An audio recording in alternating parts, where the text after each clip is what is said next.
America, called Goldie Hawn sunshine. For more than 50 years, that smile convinced millions that happiness could survive almost anything. The cameras are quieter now.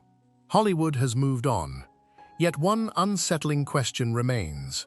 What happens when a woman spends a lifetime carrying joy for everyone else? The world still remembers the smile. Few ever saw the cost of carrying it. Behind one of America's most beloved faces is a story of anxiety, hidden struggles, and a lifelong search for peace that fame could never guarantee. Today, as Goldie Hawn enters the later chapter of her life, the question is no longer how she became a star. It is whether the woman behind the sunshine ever truly found the happiness she spent decades giving away. Before we begin, subscribe to the channel and leave a 10 in the comments for Goldie Hawn. A small pair of ballet shoes can tell the beginning of a life, but the lesson Goldie Hawn learned was never really about dance. Long before America fell in love with her smile, she was discovering something that would follow her for the rest of her life. People respond warmly to the version of you that makes them feel good.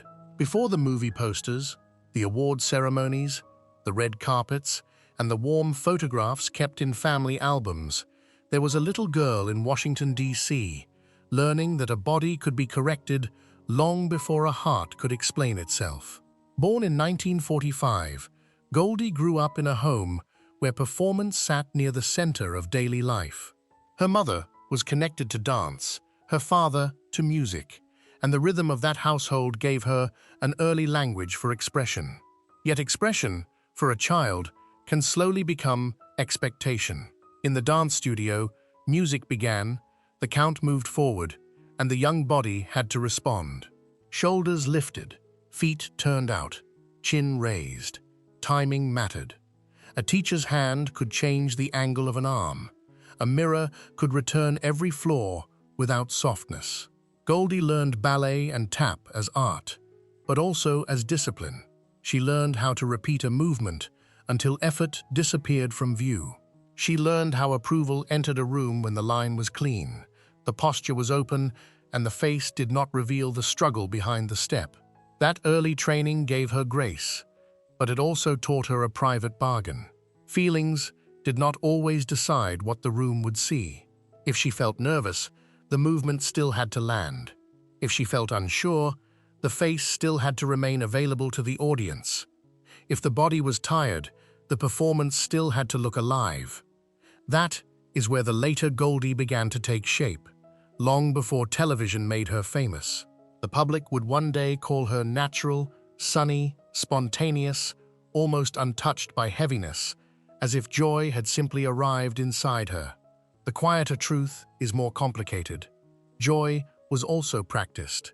It was shaped by repetition, correction, music, approval, and the childhood knowledge that being pleasing could make a room turn toward you with warmth. There was beauty in that discovery. There was also a cost. A little girl learned that brightness could open doors, yet she also learned that brightness could become a responsibility. The room liked the cheerful version.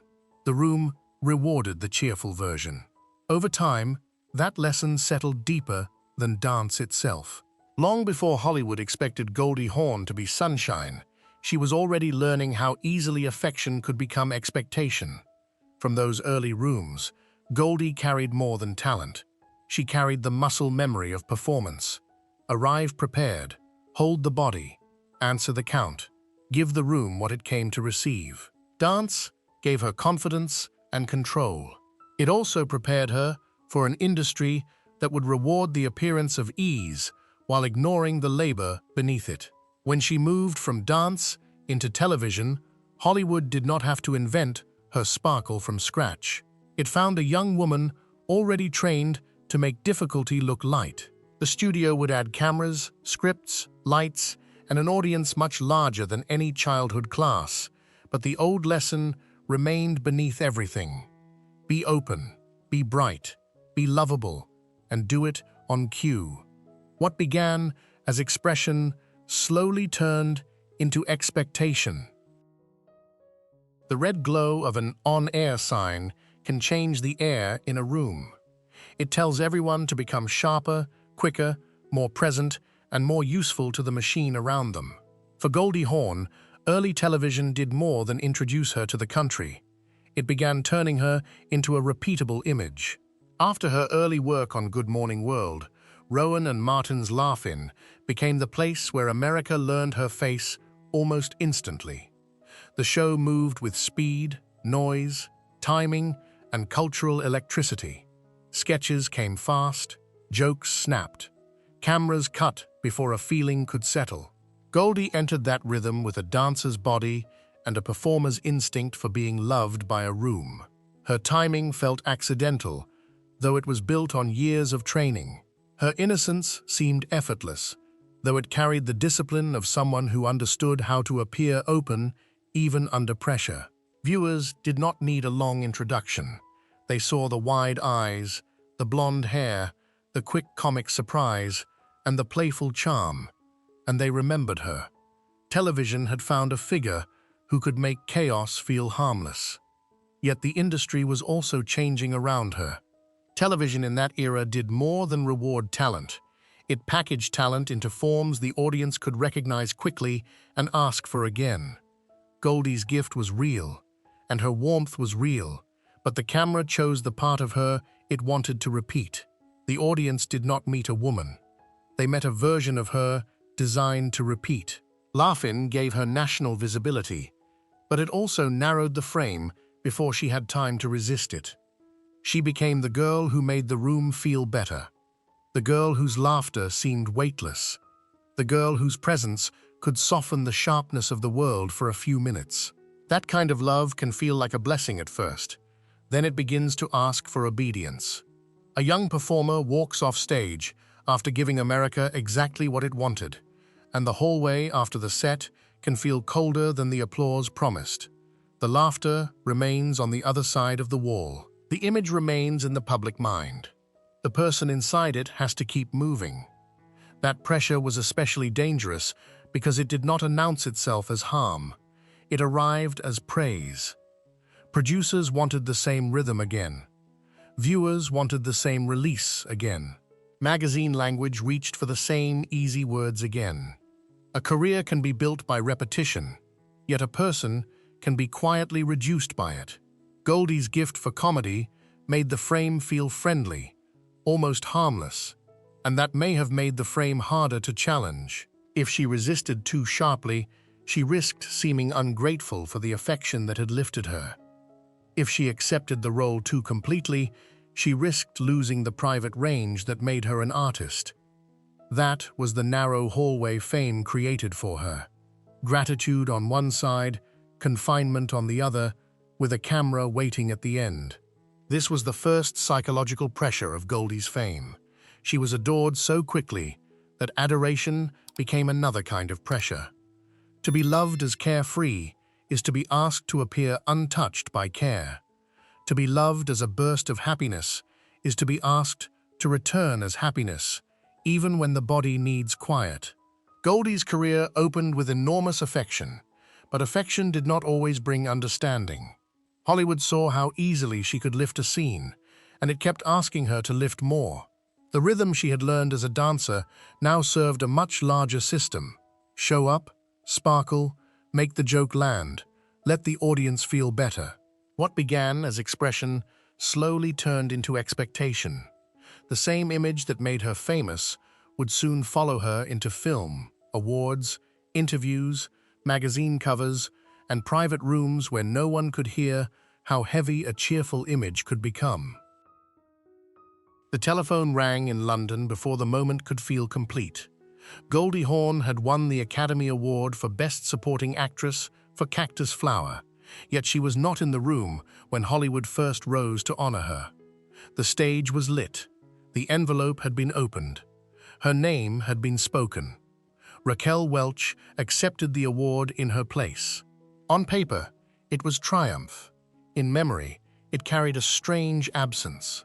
The award arrived, but not the woman meant to receive it. For a young actress who had spent years learning how to appear exactly when a room needed her, the most important room in Hollywood, celebrated while she was somewhere else. There is something almost symbolic in that image. Goldie had reached the highest level of recognition, yet even recognition arrived at a distance. The industry saw her. The question that would follow her for decades was whether it truly understood her. The years after that award proved she was far more than the playful television image America first embraced. Yet success created a new challenge. The struggle was no longer becoming famous. The struggle was escaping the version of Goldie Hawn that fame had already chosen.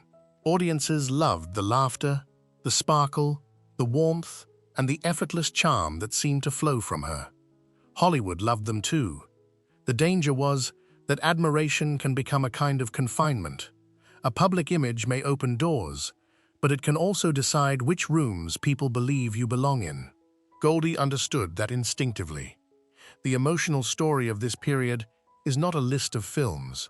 It is the story of a woman trying to take back the key to a character the world thought it already knew. Private Benjamin became the decisive turning point. Goldie did more than star in it. She helped produce it, stepping behind the familiar image to influence the terms of her own screen life. The character could still be funny, glamorous, and vulnerable, but the decision behind the camera carried a deeper meaning. A woman once packaged as delightful was now helping shape the machinery that packaged her. That shift mattered, because charm can become a cage when other people keep the key. Private Benjamin brought her an Academy Award nomination for Best Actress and proved something she had been demonstrating all along. Her comic gifts did not limit her intelligence.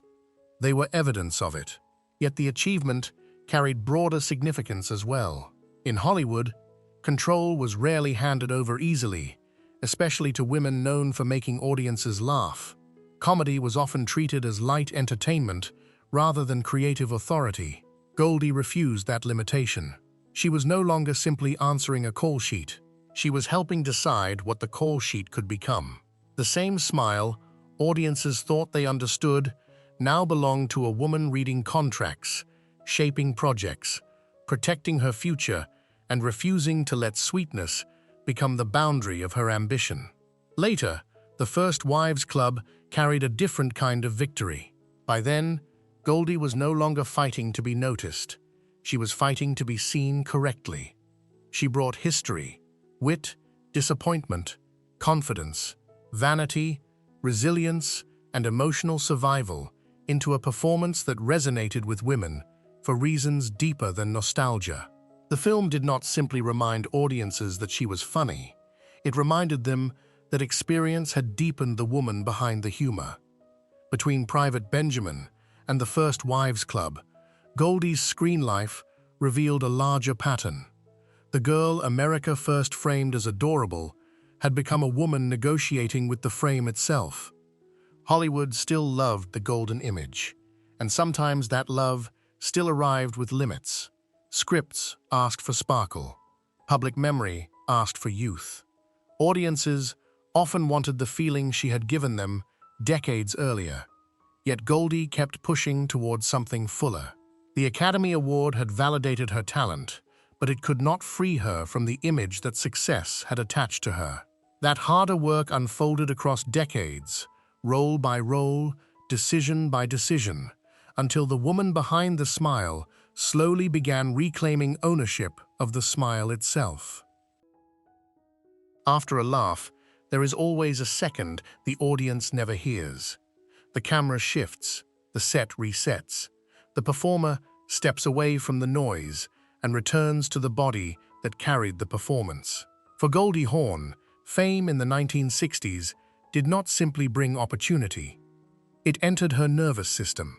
She has spoken openly about anxiety, panic attacks, and years of professional help as she struggled to understand what sudden visibility had done to her inner life. The public language around those experiences can sound neat and clinical. The reality was neither. Imagine a dressing room after a show. The door closed, the air still warm from the stage, her hands pressed near her chest, her breathing uneven, while beyond the walls an audience still wanted the cheerful girl they believed they knew. That contradiction became one of the defining wounds of her life. America saw ease. Her body felt alarm. America saw sunshine. Her mind was searching for shelter. The pain was sharpened by the role she had been assigned in the public imagination. Goldie was not simply admired, she was relied upon. Her laughter made people feel lighter. Her presence suggested that joy could be trusted. Yet when the world depends on a person to make pain disappear, it can forget that the person carries pain too. Applause changed meaning. It was no longer only appreciation. It became pressure, measurement, expectation. Each laugh confirmed the image. Each appearance made it harder to step outside it. The audience did not intend to be cruel.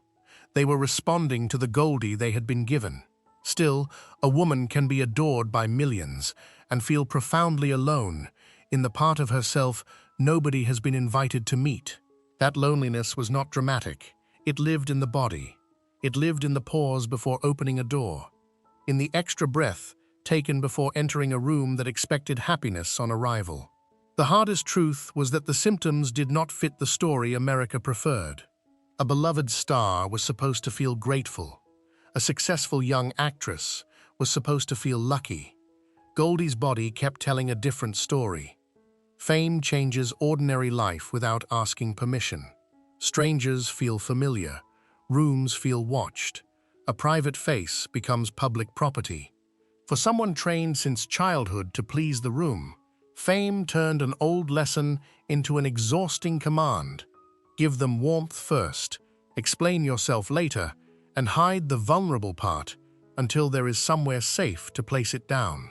Therapy gave Goldie something more valuable than relief. It gave her language. It helped her understand the distance between the public self and the private mind, between the woman people recognized and the woman trying to recognize herself. That work happened far from red carpets and magazine covers, yet it may be one of the most important achievements of her life. The girl from the dance studio had learned posture, timing, and performance. The woman in Hollywood had to learn something harder, how to remain herself when the world preferred the character. She kept working, she kept appearing, she kept making people laugh, but beneath the brightness was a quiet act of survival that never fully ended. In many ways, the story of Goldie Hawn is not the story of a woman who conquered fear. It is the story of a woman who learned how to keep living, loving, and giving joy while carrying it. Goldie Hawn's early married life unfolded while her career was gathering speed, and that timing created a pressure few audiences ever saw. She married Gus Triconis in 1969, during the period when America was learning her face and Hollywood was beginning to open larger doors. That marriage ended, and later, in 1976, she married Bill Hudson. With Bill, Goldie became the mother of Oliver Hudson and Kate Hudson. Those facts are simple when arranged as a timeline. Inside a home, they were far more complicated. A woman can be celebrated on screen and still return to private rooms where the future feels uncertain. She can smile for cameras and still face conversations that lower the temperature of a house. Fame did not pause the emotional labor of marriage, separation, motherhood, or rebuilding. It often made that labor more visible from the outside and more lonely on the inside.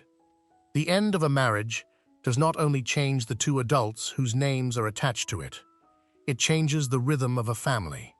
Children may be too young to understand every detail, yet they can feel when routines shift, when voices become careful, when the old pattern of home no longer holds in the same way.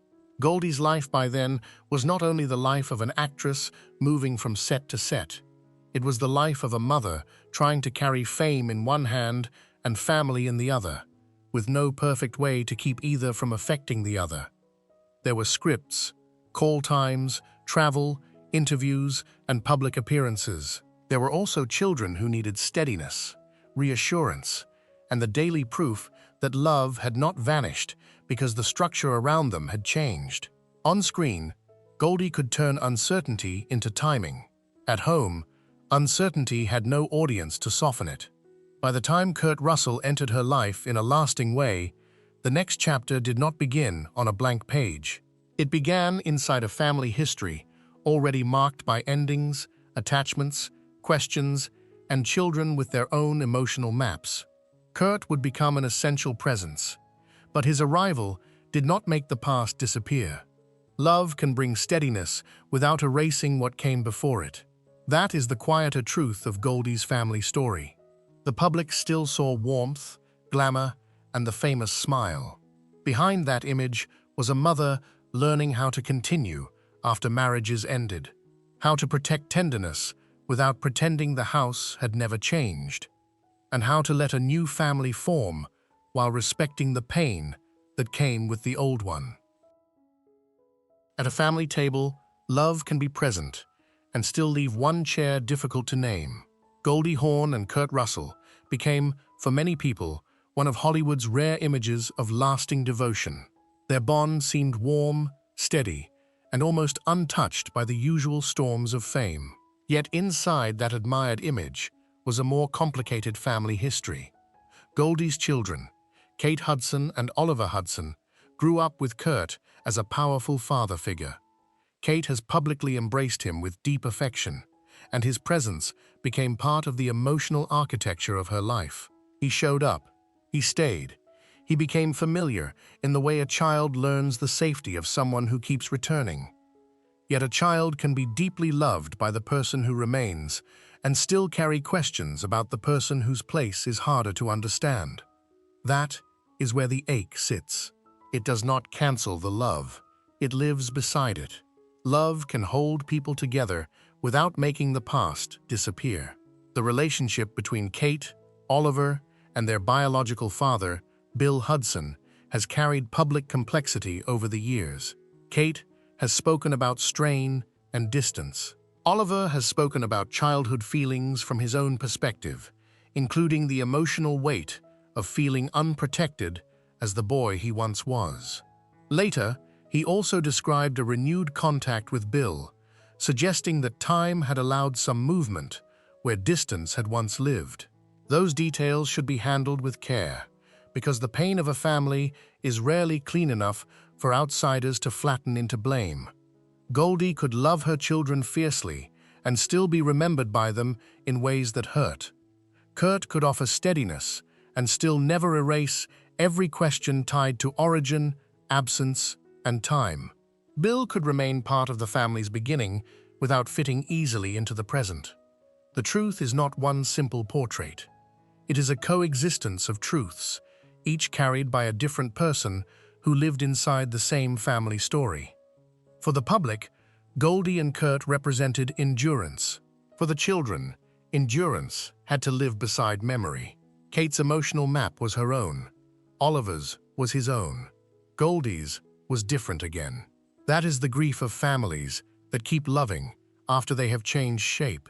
The wound is seldom one dramatic break.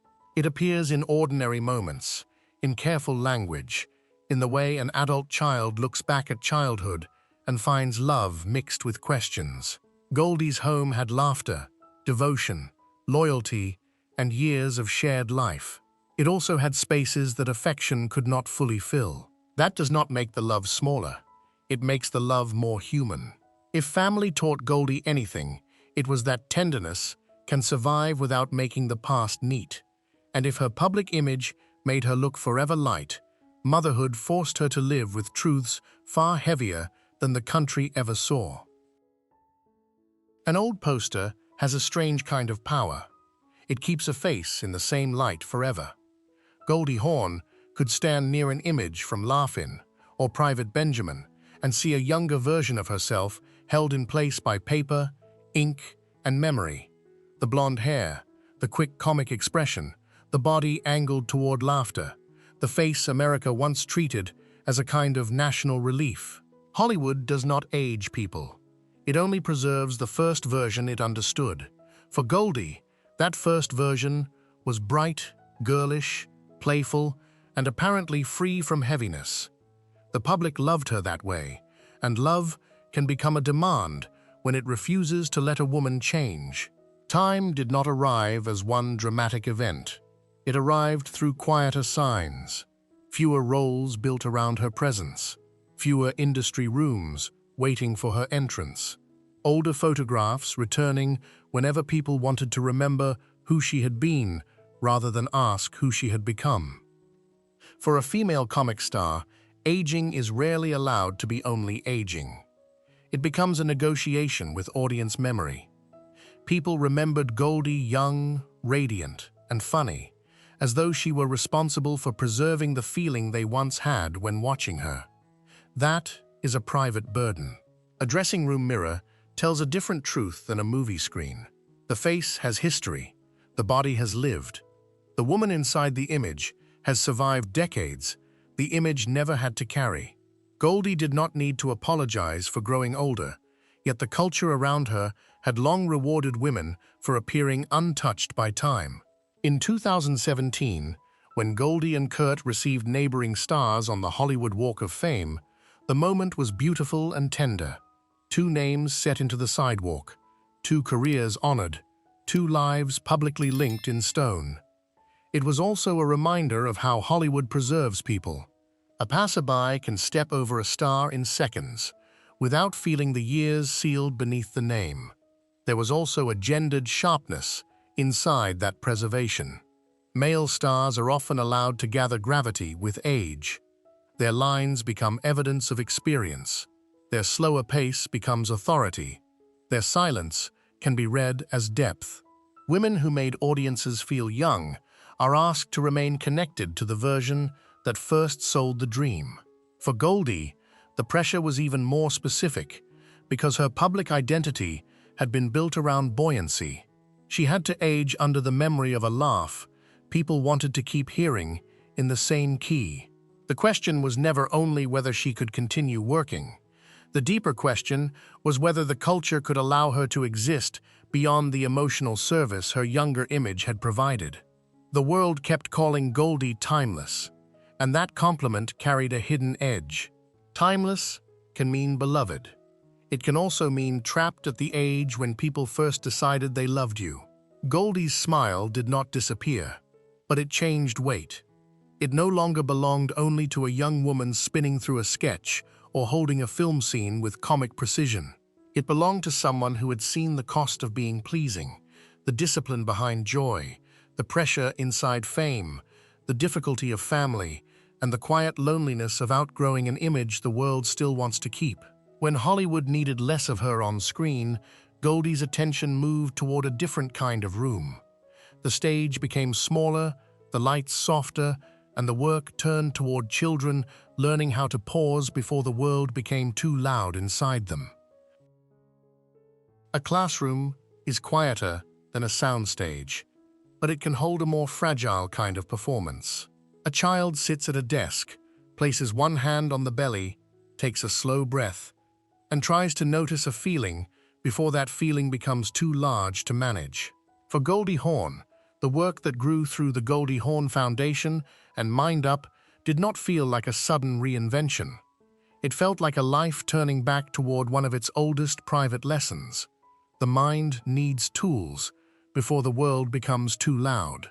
Founded in 2003, Mind Up carried ideas connected to emotional literacy, resilience, optimism, compassion, and practical mental health support for children, teachers, and families. Yet the heart of that work was more moving than any organizational description. It was the image of a child learning to pause before reacting, a teacher helping a classroom name emotions without shame, a young person discovering that fear, sadness, and anger do not have to become enemies inside the body. Goldie's public life had once been built around laughter, and laughter can be a mercy. Yet in the classroom, no one needed a punchline. No one needed the girl from television to sparkle. The work was smaller, quieter, and perhaps more intimate than fame. A child needed a breath deep enough to create space. A teacher needed language for calm. A family needed a way to believe that kindness could be practiced before hurt turned into reaction. Goldie did not stand above that work as a distant star. The more powerful image is closer to the ground. Goldie near a desk, near a book, near the serious face of a child trying to understand the weather inside the heart. The applause of Hollywood had once rolled toward her like a wave. Here, the reward could be almost invisible. One pause, one softer response, one child who learned to ask what the feeling meant before being ruled by it. This did not erase what Goldie had lived through. It gave that history a place to become useful. This is why Mind Up mattered emotionally, far beyond any formal mission statement. It turned Goldie's private history into a set of small, practical gestures. A breath before a word, a pause before an argument, a name for a feeling before the feeling takes command. In those moments, her life seemed to answer its own earlier wound.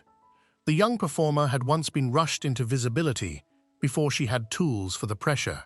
The older woman tried to give children tools before pressure became too large. That reversal gave her legacy a tenderness fame alone could never provide. She was no longer only remembered for making adults laugh after a hard day. She was helping children understand themselves before their hardest days arrived. In 2026, that same impulse reached children through the After-School Kindness Crew.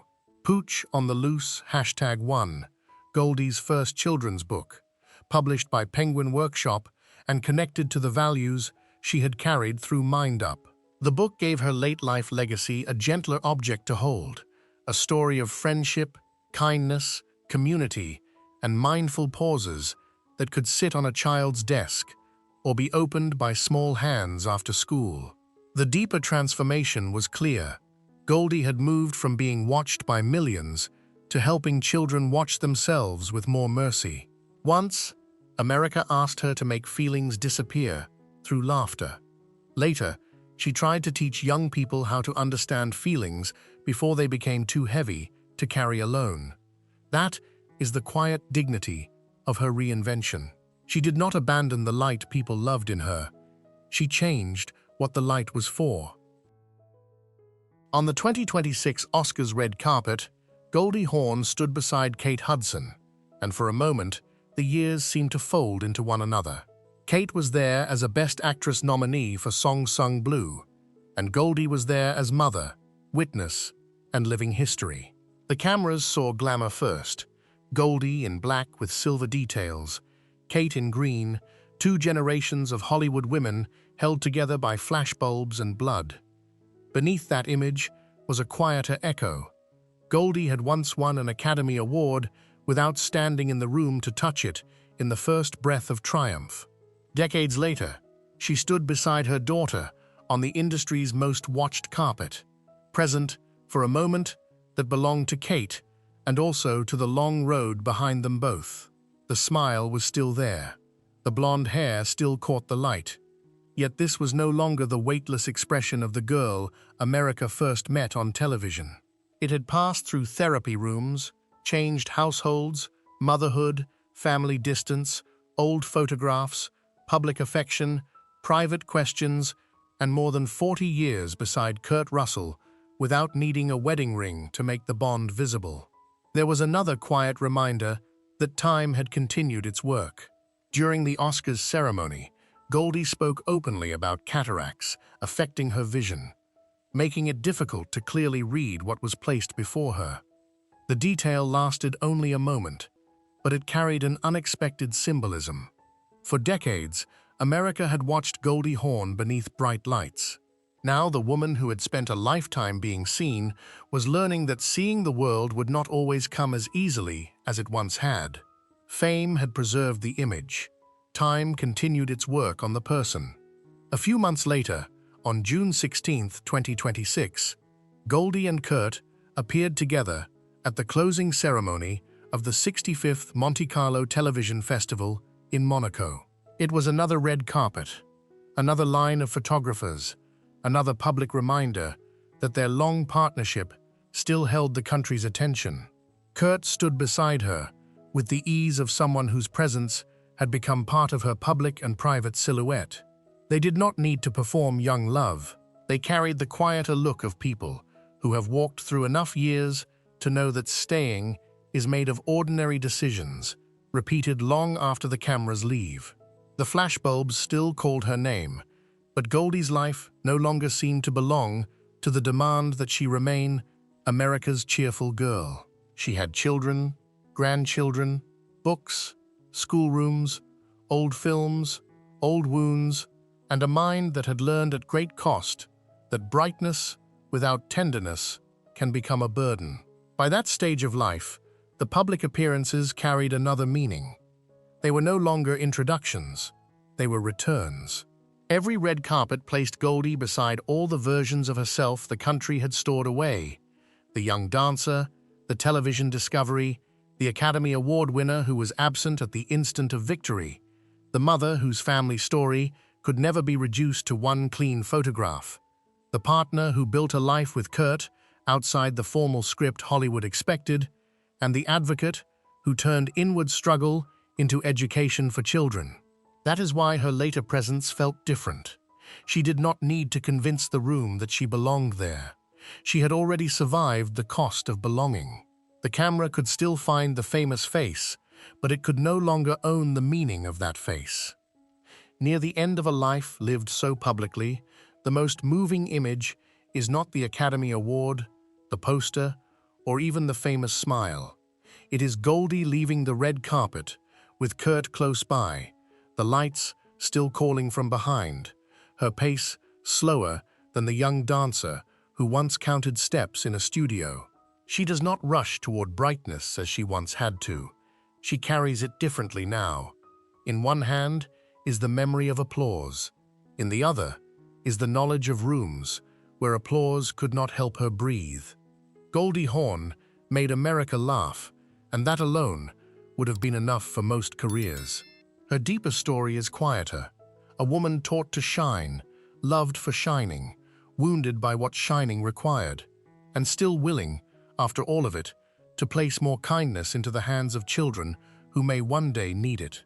The smile remained, but it no longer belonged to the girl America once believed it owned. It belonged to a woman who had spent a lifetime learning that light is most meaningful when it survives the shadows around it. If Goldie Hawn's smile once brought warmth to your life, leave a quiet tribute below for the woman behind the light.